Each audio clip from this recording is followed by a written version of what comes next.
বাংলাদেশে কিছু গান্ডু আছে, তাদের মধ্যে কিছু কিছু গান্ডু আছে যারা বেনপি করে আর গল্লিক খায়।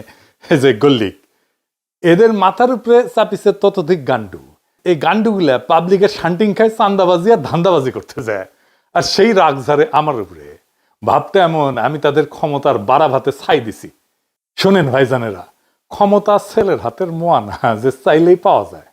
দিল্লি হনুজ দুরস্ত, আগে যান ক্ষমতার, তারপর কোয়েন যে আসিছি। যেই দলের নেতা কর্মীরা চান্দাবাজি কইরা টাকা কামায় আর চান্দাবাজি করতে না পারলে পেটে ভাত জোটে না, তারা আমার পেজে এসে লেদান, লজ্জা লাগে না? তারপরে আওয়ামী লীগের সাথে দল বেঁধে এসে লেদান।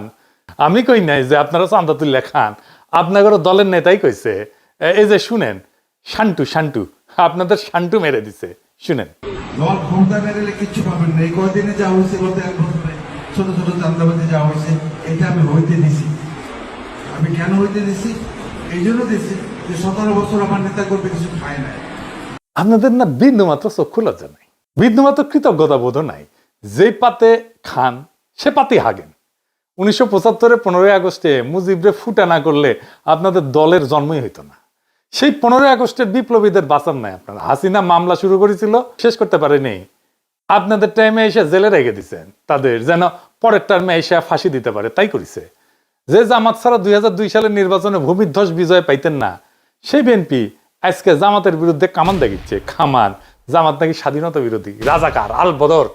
তাও তো সেই টাইমে বিএনপি তার জোট সঙ্গীকে জিতাইছিল, ভোট টোট দিচ্ছিল। এই টাইমে জোট সঙ্গীকে ভোট টোট দিবে না। যে সমস্ত জোট সঙ্গীকে তারা নমিনেশন দিচ্ছে, তাদের তো এলাকায় ঢুকতে দিচ্ছে না। জোনায়েত শাকের বিরুদ্ধে দেখেন ঝাড়ু মিছিল করছে।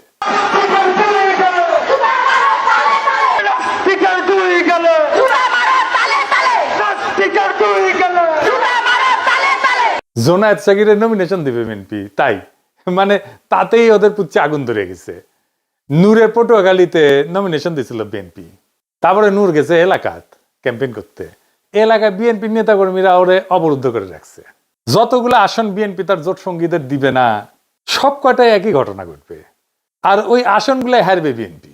যাই হোক, যেটা নিয়ে আলাপ শুরু করবো কইছিলাম, কি ঘটিছে গত পরশু সেটা নিয়ে কথা বলি। কেন ওয়াকারের চোখে অশনি সংকেত দেখেছি আমি পরশুর ঘটনা, ক্যান্টনমেন্টে যেটা ঘটেছে। ঢাকা ক্যান্টনমেন্ট থেকে 46 ব্রিগেডের 8টা এপিসি মুভ করে জিয়া কলোনি থেকে বাইর হয় 11ই অক্টোবর রাতে 1:30 থেকে 2টার মধ্যে ঘটনাটা ঘটে। 4টা বাইর হয় আর 4টা বাইরে থেকে ভিতরে ঢোকে। এপিসি মানে জানেন তো, আর্মার্ড পার্সোনাল ক্যারিয়ারে, যে এটা এইগুলা এক একটা এপিসির সাথে 2টা করে জিপ বোঝাই সৈন্য ছিল। তার মানে একটা সময় 8টা এপিসি আর 16টা জিপ মুভ করেছে সিভিলিয়ান এলাকায় ক্যান্টনমেন্ট থেকে বাইরে হয়ে। শুধু এটা না, একই সাথে এয়ার ডিফেন্স আর্টিলারির সামনে ট্রুপস ডিপ্লয় করা হয়েছিল। জড়ো হয়েছিল ট্রুপস, কি কামে আর্মি জানে। 2 নাম্বার, আর্মি চিফের বাসার সামনে এক্সট্রা ট্রুপ ডিপ্লয় করা হয়েছিল, স্বাভাবিকের চাইতে বেশি। কেন আর্মি জানে।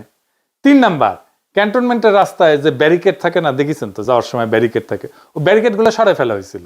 ব্যারিকেড সরানোর মানে হইতেছে যেন দ্রুত ট্রুপস এবং যানবাহন মুভ করতে পারে। এটা ছাড়া তো আর কোনো কারণ নাই। আমি এটা যেভাবেই হোক খুব অথেন্টিক সোর্স থেকে জানিছি, এটা লাইভ করি, এবং আমি আশঙ্কা করি যে এটা একটা কু অ্যাটেম্প হইতে পারে। কেন এটা কু অ্যাটেম্প হইতে পারে?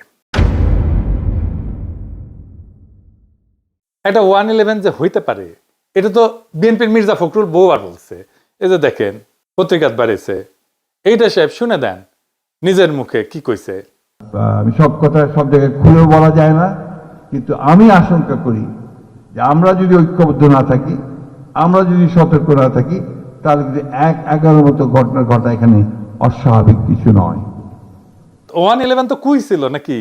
তো নিজের দলের নেতা 111-এর কথা কয়, আর আর্মি কুয়ের সম্ভাবনার কথা কইলে বিএনপির লোকেরা হাসাহাসি করে। মানে কই যায়। তা আমি এটা নিয়ে একটা লাইভ করি, কই যে এটা কুয়ের একটা প্রচেষ্টা হইতে পারে। আর রাস্তায় নেমে আসতে বলি ছাত্রদেরকে, যদি রাস্তায় এপিসি নামায়। যাইবার কিছুক্ষণের মধ্যে আমরা জানানো হয় যে সোর্সেই হোক যে এটা একটা রুটিন এক্সারসাইজ, এবং আমি সাথে সাথে ব্যাখ্যা করে পোস্ট দিচ্ছি এই যে এটা। তারপরে তো শুরু হইলো ট্রল, এক একজন এক এক কথা কয়। ইন্টারেস্টিং হইতেছে, যেমন কেউ কেউ কইতেছে আমারটাকে লোক আসে নাই, যদিও আমি ব্যাখ্যা করে দিছি যে এটা আর্মি থেকে জানানো হয়েছে যে এটা রুটিন, এটা এক্সারসাইজ, রোটেশন হইতেছে। তো কয় যে আমারটাকে লোক আসে নাই, তো ভালো কথা। আবার একই লোক আমারে কয় যে আমি মবস্টার, তা আমার কথায় যদি লোক না আসে তাহলে আমি মব কেমনে তৈরি করি, আর আমি যদি মবই তৈরি করি তাহলে আমার ডাকে লোক আসবে না, এটা কেমনে হয়? হ্যাঁ, আমার ডাকে লোক আসে নাকি আসে না সেটা তো প্রমাণ হবে রাজনৈতিক লড়াইয়ের মাঠে। আমি তো রাজনৈতিক দল করি না, আমার কোনো দল নাই। যাদের দল আছে তাদের ডাকে কেমন লোক আসে ওটা আমরা দেখেছি, ওই অ্যাডম আমরা দেখেছি গত 17 বছর। খালেদা জিয়ার বাড়ির সামনে বালু ট্রাক সরানোর লোক পাওয়া যায় নাই। হ্যাঁ, আর এখন হ্যাডমের একেবারে হারকিলিস হয়ে গেছে, অফিসের সামনে কর্মীর চাইতে পুলিশ বেশি থাকতো। দেখেছেন, সাধারণ মানুষকে রাজনৈতিক কর্মসূচিতে সম্পৃক্ত করার, আকৃষ্ট করার ক্ষমতা একজন রাজনৈতিক দলের বাইরের ব্যক্তি হিসেবে খুব অল্প কয়েকজন মানুষের আছে। খোদা তাআলার কৃপায় তার মধ্যে তালিকার নিচের দিকে হইলেও আমার নামটা থাকবে, একদম শেষ দিকে হইলেও থাকবে। কতদিন থাকবে জানি না, যতদিন সাধারণ মানুষের কথা বলবো ততদিন তো থাকবে আশা করা যায়। আর ওই শক্তি যখন মাঠে দেখাবো তখন ওই ঠাপের ব্যথা 1 সপ্তাহ যাবে না, কলে কয়ে দিচ্ছি সব জাউরাগুলোকে। যাই হোক, এখন আসেন দেখি কু করতে কত সেনা লাগে।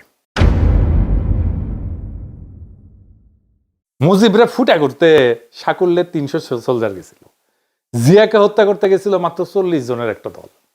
একটা কু করতে বেশি লোক লাগে না রে বেকুবের বাচ্চা গান্ডু। বাংলাদেশ ঘর পড়া গরু, তা আমরা সিঁদুরে মেঘ দেখলে ভয় পাবো।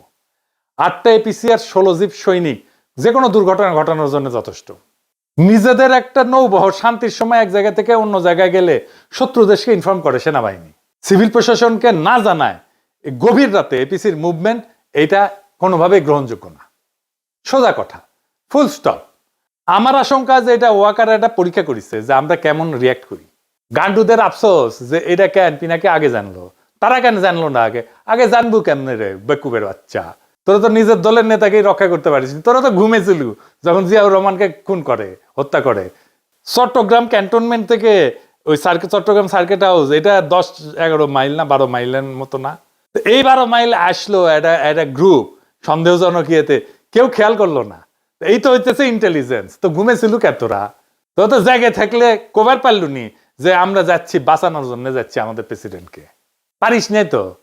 সজাগ থাকলে তো করবো। তো ঘুমাস তো, নাক ডেকে ঘুমাস, তা ঘুমানোর সময় আবার নাকও ডাকে তোকে। এডিটর সাহেব, নাক ডাকার একটা সাউন্ড দেন, ক্যাঙ্কা নাক ডাকে বিএনপির লোকগুলো, সেটা দেখিয়ে না। কেউ কেউ কইতেছে, আমি আরো কেন কনফার্ম হইলাম না, আর আমার কাছে তো রিয়েল টাইম তথ্য আছে সিভিল প্রশাসনের শীর্ষ পর্যায় থেকে। 46 ব্রিগেডের ব্রিগেড কমান্ডার মফিজুলের ফোনে 1000টা ফোন করা হয়েছে নানা মানুষকে দিয়া, আর মফিজ মিয়া ফোন ধরে না। তো আপনার কি মনে হয় যে সে ঘুমাইতেছিল? মোটেই না, ইচ্ছা করে ফোন ধরে নাই। এই সময় কি করা যায়, কি করা উচিত? চুপ করে বসে থাকা, কনফার্ম করা, আর কি করে ফেলবো? এই প্রসঙ্গে কর্নেল মুস্তাফিজের বক্তব্য শুনি, কি কইছে। পিনাকি তাকে দেখছেন না একটা লাইভ করতে, যে 46 ব্রিগেডে একটা মুভমেন্ট হয়েছে। হ্যাঁ, this is a routine movement, but এটা প্ল্যান করে এখন নিয়ে আসা হয়েছে। কাদেরকে থামানোর জন্য? যে ছেলেগুলা রাস্তা নামছিল বলার জন্য যে এই যারা গুম খুনের সাথে জড়িত তাদেরকে পুলিশের কাছে হ্যান্ড ওভার করে দিতে হবে, তাদেরকে যেন জেনারেল ওয়াকার বাঁচাইতে না পারে। এটা কভার করার জন্য একটা চিকন বুদ্ধি করছে।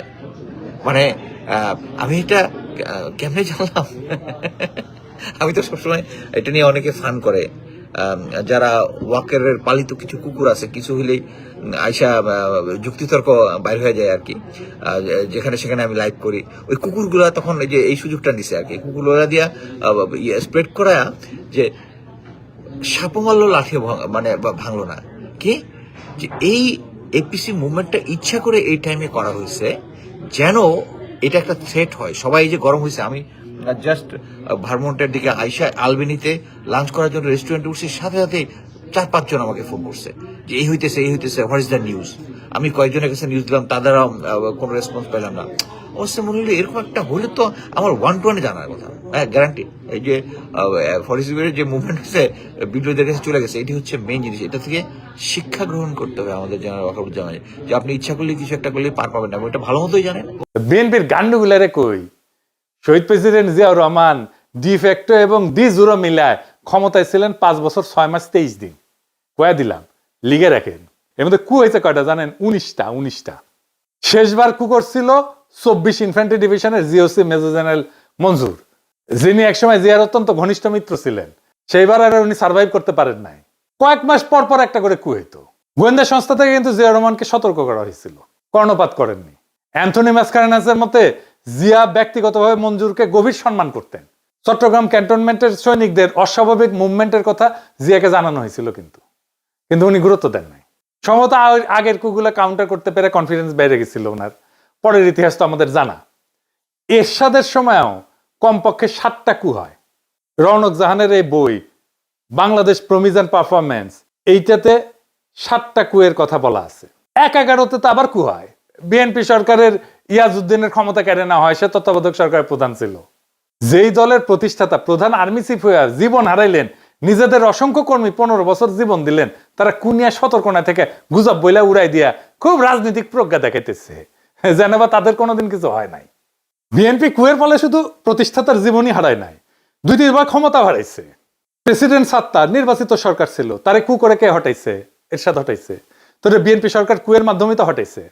আব্দুর রহমান বিশ্বাসের সময় কু করার চেষ্টা করছিল জেনারেল নাসিম। 2007 সালে জেনারেল নাসিমকে তো ভালোবেসে বিএনপি তারে আর্মি চিফ বানাইছিল। তো তারপরে তারেক রহমানকে দইরা নির্যাতন করছে কে? আর্মি করছে তো নাকি? এই আর্মিরাই তো ম্যাডামকে মনিলরের বাড়ি থেকে বের করে ওই বাড়ি মাটির সাথে মিশিয়ে দিছে। 111-এর কু করে বিএনপির প্রেসিডেন্ট ইয়াজউদ্দিনকে হটাইলো না তত্ত্বাবধায়ক সরকারের প্রধানের পদ থেকে। এই সেনাবাহিনী চাইছে, দেখলো না পিলখানায় তাদের সহকর্মীদের প্রাণ দেয়াকে? কারণ ইন্ডিয়া কইছিল পিলখানায় অভিযান করলে ইন্ডিয়ান আর্মি বাংলাদেশে মার্চ করবে, ঢুকে দেবে। কোনোদিন জিজ্ঞেস করে নাই ইন্ডিয়াকে যে পিলখানায় আমি অভিযান চালাইলে তুমি আমার দেশে মার্চ করার কে? এই সেনাবাহিনীর ক্যান্টনমেন্টের ভিতরে আয়নাঘর হইল।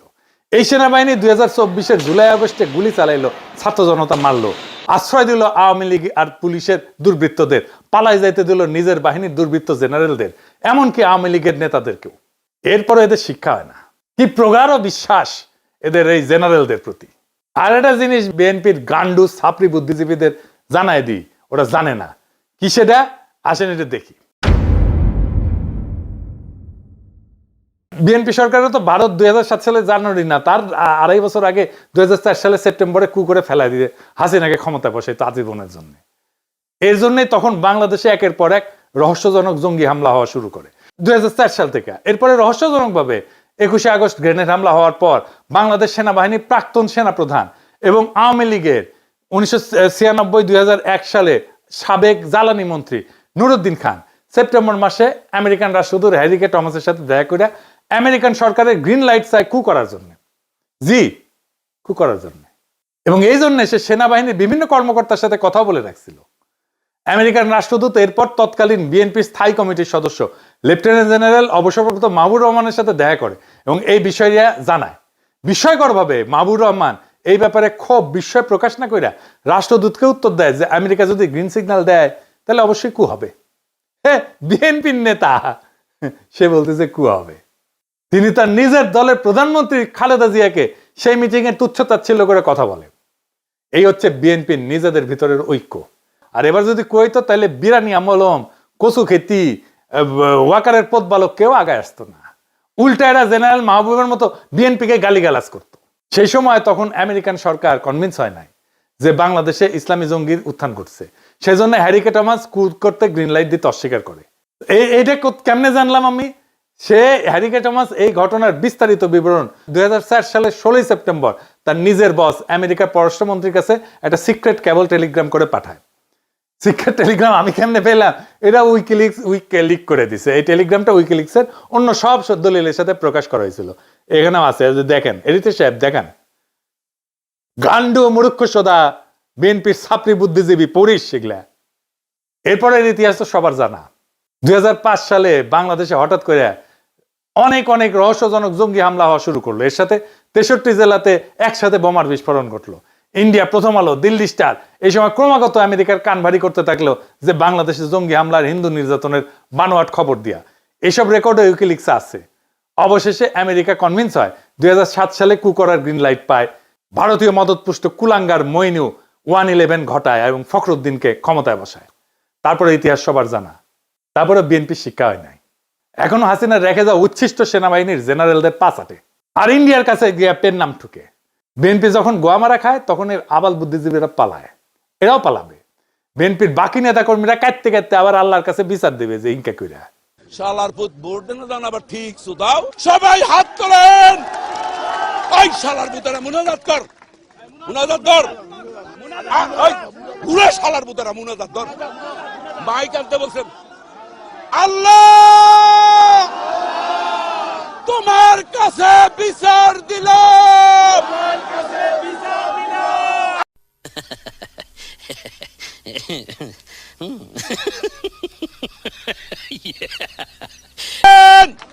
আল্লাহর কাছে ওই শালার বুতেরা ধর শালার বুতেরা আরে বাড়াই দা হয় না আল্লাহর কাছে বিচার রইল ও ভাই স্লোগান দেন না এবং স্লোগান দিবি মেরাম এবং এই রকম বিচার আল্লাহ সহ্য করবে না যার ওই তুমি ঠিক দাও কেন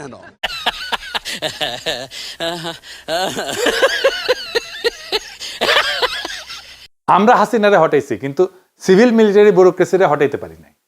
এটাই জুলাইয়ের ব্যর্থতা। যারা হাসিনা শাসনে খুঁটি ছিল তাদের নিয়ে আমরা তেমন কিছুই করতে পারি নাই। খুবই অল্প আমলাদের বিরুদ্ধে মামলা হয়েছে, বেশিরভাগ পলাতক আমলাদের বিরুদ্ধে মামলা হয়েছে, অথচ তারা আতঙ্কে ছিল অক্টোবর পর্যন্ত 2024-এর। সাম্প্রতিক সময়ের একটা ঘটনা বলি, রাজনৈতিক ঘটনা। 2016 সালে এরদোগানের বিরুদ্ধে কু করার চেষ্টা করলো সেনাবাহিনীর আলট্রা সেকুলার অংশ। বাঙ্গুল্যান্ডের আলট্রা সেকুলাররা কিন্তু খুব খুশি হয়েছিল তখন। এরদোগান পাওয়ার কনসলিডেট করে যারা প্রত্যক্ষ এবং পরোক্ষভাবে কুয়ের সাথে যুক্ত ছিল তাদের মেরুদণ্ড একেবারে ভেঙে দিছে, তামা তামা করে দিছে, গুড়া গুড়া করে দিছে হাড্ডি। প্রায় 10,000 সেনাবাহিনীর অফিসার আর সৈন্যদের চাকরি গেছে, জেল হয়েছে। তদন্তে 20 লাখ লোককে জিজ্ঞাসাবাদ করা হয়েছে, সিভিলিয়ান আমলা সহ 1.5 লাখ লোকের চাকরি গেছে, জেল হয়েছে। এত লার্জ স্কেলে সিভিল মিলিটারি ব্যুরোক্রেসির পার্জিং আধুনিক কালে আর কোথাও হয় নাই। বাংলাদেশে একই কাজ করার দরকার ছিল। বাংলাদেশের মানুষের বিরুদ্ধে অপরাধ করার জন্য বাংলাদেশের সিভিল আর মিলিটারি ব্যুরোক্রেসির এভাবেই সাইজ করতে হইতো। খোদা তাআলা যদি তৌফিক দেন এই কাজ করব, দরকার হলে এরদোগান যে প্রসিকিউটররা দিয়ে এইভাবে সাইজ করেছিল তারে হায়ার করে নিয়ে আসবো বাংলাদেশে ইনশাল্লাহ। আমরা জানি 3 দিন আগে আইসিটি ওয়ারেন্ট ইস্যু করার পরে আর্মির টপ ব্রাস ক্ষুব্ধ এবং সম্ভবত শঙ্কিত। এই অবস্থায় আর্মির এত বড় একটা ট্রুপ মুভমেন্টের উপরে আমাদের নজর রাখতেই হবে দেশের স্বার্থে। এই মুভমেন্টে কোনো মিলিটারি কুর চেষ্টা প্রস্তুতি হোক বা না হোক, সিভিল অ্যাডমিনিস্ট্রেশনকে এই মুভমেন্টের আগাম খবর না দেওয়াটা নিয়মের ব্যতিক্রম। এই মুভমেন্ট অত্যন্ত অস্বাভাবিক। যদি হঠাৎ দেখি যে একটা মিলিটারি কু শুরু হইতে চলতেছে, আমরা আমাদের সাধ্যমতো সেই কুকে ঠেকানোর চেষ্টা করব দেশের সাধারণ মানুষের সম্মিলিত শক্তি দিয়া। পারি না পারি অন্য কথা, বড়সড় কিছু ঘটার আগেই প্রিএমটিভ মেজার হিসাবে যা যা পদক্ষেপ নেওয়ার তা নিব। আপনারা এইটা বুঝে দেখেন কিভাবে আওয়ামী লীগ, বাকশালী আর বিএনপি আর কচু খেতি ওয়াকারের পদ ভালো একই সাথে আমার পিছে লাগে, একই সাথে। তার মানে এদের একটা ঐক্য আছে। ইন্ডিয়া, বাকশালী, আওয়ামী লীগ, ওয়াকারের পদ বালক, এরা সব এক গোয়ালের গরু। আমাদের ছাত্র জনতা জুলাই বিপ্লব করে হাসিনার ফ্যাসিস্ট শাসনের পতন ঘটাইছে। মনে রাখবেন, আমাদের ক্ষমতা আছে কু ব্যর্থ করার। আমরা নিশ্চিত আমরা যারা সবাই জুলাই বিপ্লবকে অন করি, আমাদের দায়িত্ব হবে যদি আদৌ তেমন কোনো ষড়যন্ত্র হয়ে থাকে এবং ভবিষ্যতে কখনো কুয়ের পরিকল্পনা হয়ে থাকে তার বিরুদ্ধে সর্বশক্তি দিয়া রুখে দাঁড়ায় সেটাকে ব্যর্থ করে দেওয়া। এই কু ব্যর্থ করার লড়াইও হবে আমাদের বিপ্লবের অংশ। এই বিপ্লবকে রক্ষা করার দায়িত্ব আমাদের সবার। ইনকিলাব জিন্দাবাদ।